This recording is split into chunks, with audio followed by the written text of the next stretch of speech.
கனவுகள் மெய்ப்படட்டும், காலங்கள் நமதாகட்டும். ரோயல் கல்வியகத்தின் 2024 கல்வியாண்டின் முதல் அரையாண்டில் மாத்திரம் சுமார் 1000க்கும் மேற்பட்ட மாணவர்கள் டிப்ளமா கற்கை நெறிகளுக்கு பதிவாகி வெற்றிகரமாக கற்றல் நடவடிக்கைகளை மேற்கொண்டு வருகின்றனர்.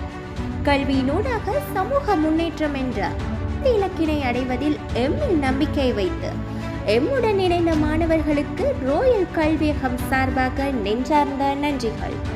உயர்கல்வி தகைமைகளை பூர்த்தி செய்து கொள்வதில் மொழி, நேரம், வயது, பொருளாதாரம் என பல சவால்களை கொண்டுள்ள மாணவர்களின் உள்ளங்களில் நம்பிக்கையை விதைத்து மேலும் உறுதிப்படுத்திய வீட்டிற்கு ஒரு பட்டதாரியை உருவாக்கும் பணியில் ரோயல் கல்வியகம் இயங்கி வருகின்றது.